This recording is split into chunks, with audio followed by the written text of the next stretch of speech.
Hello, I'm Michael. I'm Sally, and this is Wrestle MSX.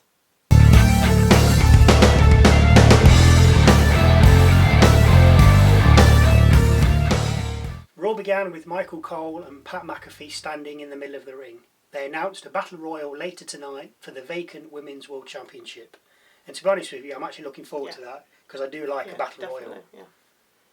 First out tonight, though, is the number one contender for the men's World Heavyweight title. Main event, Jey Uso. Pretty much saying he's got to prove he can do it. He gets interrupted by Damian Priest. Priest told of a story about him and Jey going out for drinks after a match one night, and Jey saying they're next, meaning they're the next top dogs. But as Priest retold the story, he turned to Jey and said, "No, I'm next. You're just the first name on a long list." As Priest was about to leave, Jey said, "No, wait, let me come back at you." Priest stepped back between the ropes before Jey continued. "You're the leader of Judgment Day now Rhea's out, so you're Dom's new pitch." The crowd lapped this up. As Priest stepped up to Jey, JD McDonagh attacked Jey from behind, but Jey ducked out of the way and went for a super kick. JD then ducked this, and it hit Priest squarely on the jaw, flooring him. Jey left the ring almost apologetically. Back from the break, we have a tag match. Awesome Truth defending their belts against DIY. After some back and forth, R-Truth took a super kick from Gargano and a pedigree from Ciampa, which only scored them a 2 count. DIY then hit R-Truth with a meat in the middle, which floored him again. Gargano went for the cover, Miz grabbed his leg but pulled him out of the ring. Ciampa went to attack Miz on the outside, but he was tossed into the crowd by the former Tough Enough runner-up. With Ciampa out of the way, Gargano ate the mat and got pinned for the 3 count after the Truth Crusher finale. Awesome Truth retained their title after the first defence. Gunther and Imperium are back. Gunther said being the IC champion was a heavy weight and that he had a target on his back, but Zayn took that weight off him and he'd like to thank Sami for that. Gunther then declared himself a participant in the upcoming King of the Ring tournament. As he was wrapping up, New Day came down the rampway, Xavier Woods telling Gunther that he's going to be a 2-time King of the Ring winner. After a few one-liners, Gunther said that this was beneath him, so an impromptu match was made. New Day versus Vinty and Kaiser. The highlight of the match for me was a wonderful tornado DDT off the middle rope from Woods, with New Day picking up the win, and Gunther watching on from ringside. After the match, Gunther threw his chair and stormed backstage. As Kaiser and Gio left the ring, Kaiser turned on Gio, eventually even draped over the ring steps near the announcer's table. Refs and backstage crew managing to break it up and escort Kaiser back up the ramp. But halfway up, Kaiser turned around, ran round the outside of the ring past the announcer's table and lands a dropkick squarely on Gio. As Kaiser goes backstage, we see Gunther waiting. "I told you to get it done," Kaiser says as Gunther smiles on. Next we have Drew McIntyre walking down to the ring. He gets in and sits in the middle, looking very sorry for himself. The crowd chanting CM Punk. Drew complains about losing at WrestleMania and not getting an automatic rematch for the belt that he lost. He then also declares his interest in the King of the Ring tournament before Sheamus's music plays. "Stop complaining," Sheamus tells Drew. "He lost to a man with only one arm," referring to Punk intervening at both WrestleMania and Raw. After a little chat, Drew said he'd watch Sheamus's back during his match with Shinsuke, which coincidentally was next. No one really got the upper hand. There was a nice sliding suplex and a knee from Nakamura that only got a 2 count. Sheamus hit white noise, but again only for 2.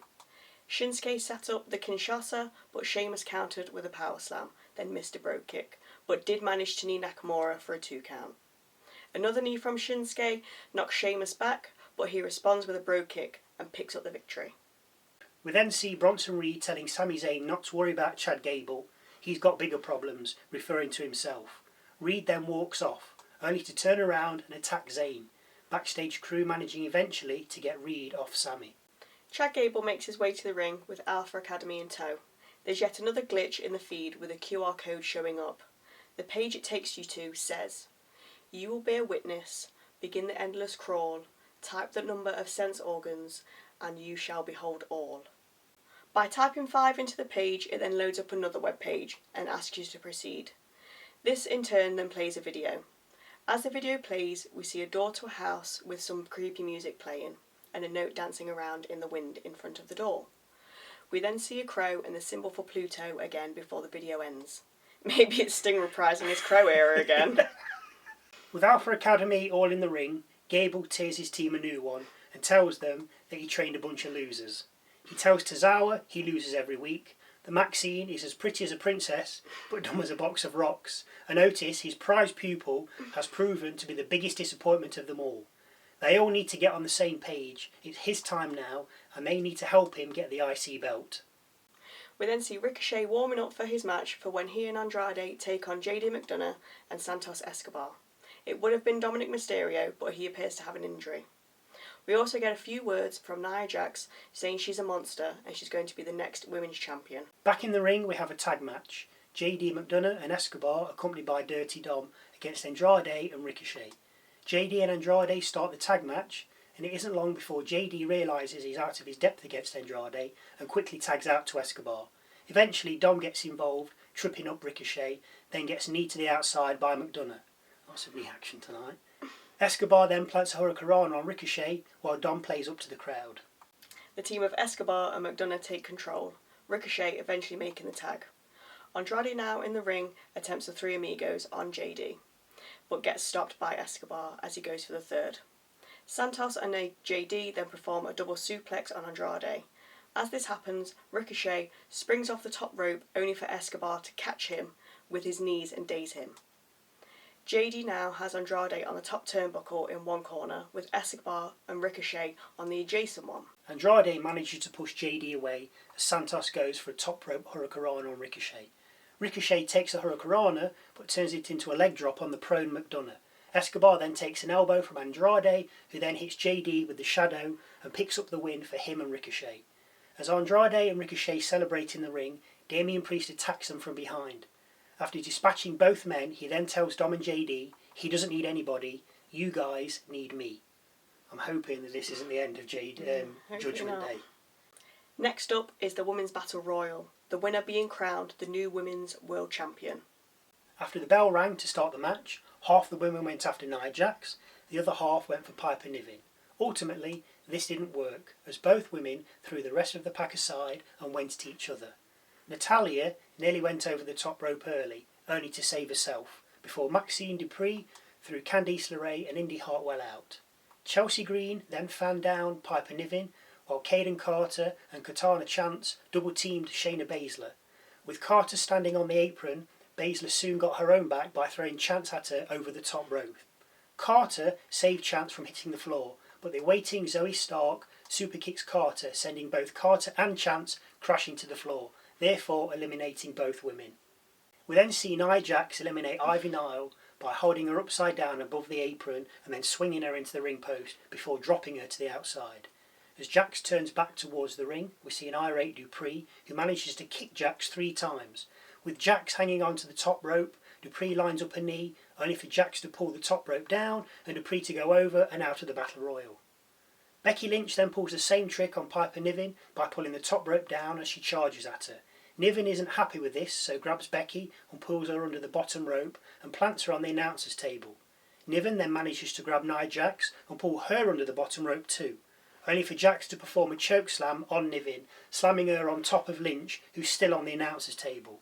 If that's not enough, Jax then Simone drops Niven onto Lynch for good measure. Natalya then eliminates Chelsea Green, but as all the referees are checking Lynch, Niven and Jax, they don't see the elimination, so Green hops back onto the apron and then into the ring as if nothing happened. Back from the break, we see a replay of Nia Jax powerbombing Becky Lynch through the announcer's table, finally giving way and breaking. Back in the ring, Zoey Stark eliminates Chelsea Green with a big clothesline.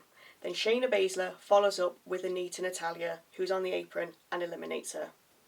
A big knee by Baszler puts down Liv Morgan, and she and Stark then double-team Jax. As Stark goes for a crossbody on Jax, she gets caught up and dumped over the top rope, eliminated. Next out is Baszler, Jax lifting her over and dropping her onto the apron.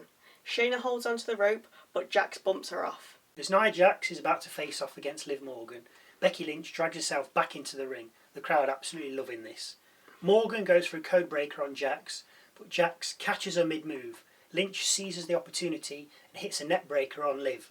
With Jax still holding Liv, it in turn causes Liv to finish her move on Jax, stunning her with the codebreaker, leaving all three women downed in the ring. Now for me, I love that. I love that spot.